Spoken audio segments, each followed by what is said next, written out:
Just as sunflowers chase the sun, inductees into the South Dakota Hall of Fame chase their dreams day after day, year after year. The 700-plus inductees in the Hall of Fame come from all backgrounds and corners of our state. What their stories have in common is their unwavering courage and belief in their dreams.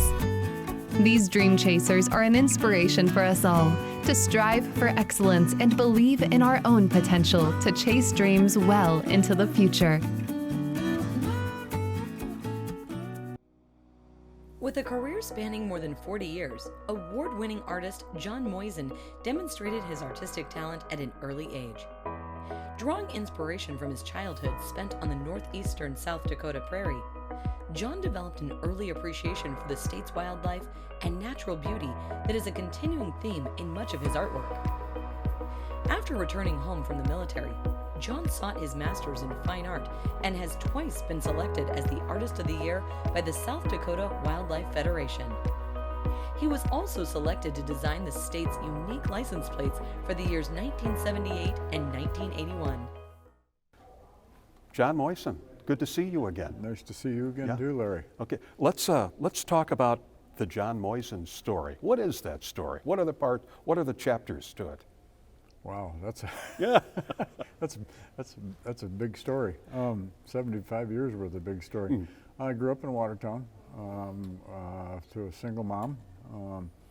We lived with my grandparents, and so no one in my family had ever been to college before. So it was about the time the Vietnam War was starting, and so everybody said, you really should go to college. And as luck they would have it, they sent me to USD, which is a wonderful place. I enjoyed it a lot, and picked up my teaching credentials and worked on my master's degree a little bit, and Sylvia taught in Wagner. And I drove back and forth, and from there we taught school. I taught at Marty Mission for a couple of years, and Sylvia taught at Wagner. We moved to Clark, and I was unemployed at Clark. They didn't need an art teacher, so I was unemployed. So I painted and hunted geese, and I got offered a job with the state of South Dakota in 1974 as a graphics artist one for $2.23 an hour. And I quit a $7.50 an hour job because I hated driving truck for a $2.23 job. But it turns out to be the best thing that ever happened to me. And I painted. My degree was in art, and I started getting into I'm doing a lot of wildlife paintings. That's when wildlife paintings were really popular, and so I started doing those and entered the federal duck stamp contest several times. I was finished 18th out of 2,000 paintings at the federal duck stamp in 1981, which was kind of special for me.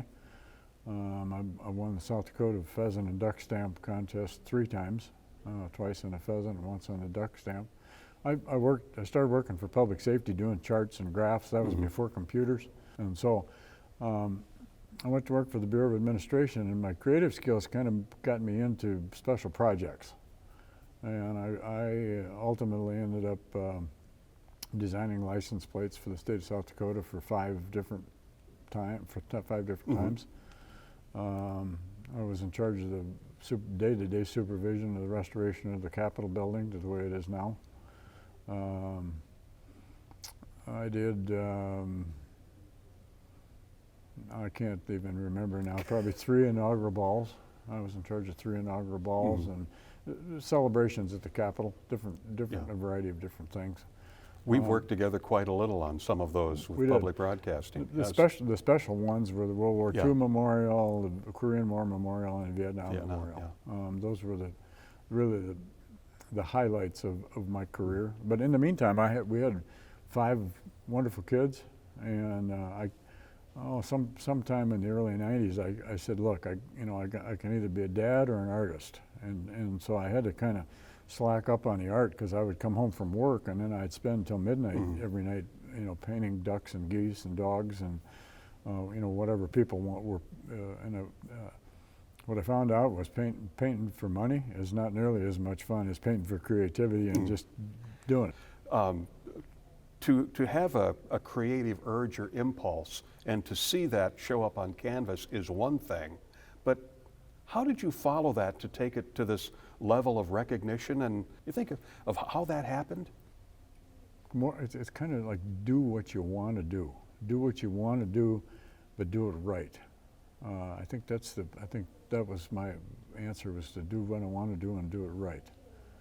How did you define right? How did you learn what right was and follow that? I've kind of developed this. I really don't.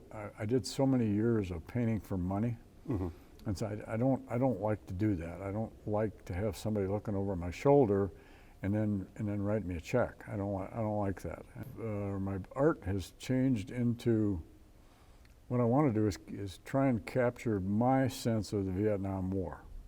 And when I get done, I give them away. I find a veteran that has been to Vietnam, and I give them to them. And so I've been writing a little poetry. I do a little of that. I wrote a poem for the Vietnam Memorial called "Come with Me, My Brother."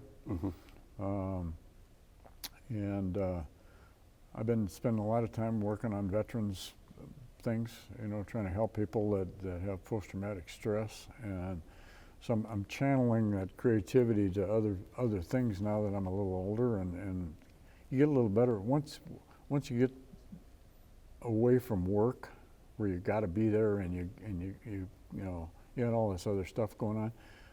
You got a chance to let your mind be more creative again. You can kind of go back to the creative side of where you want to be.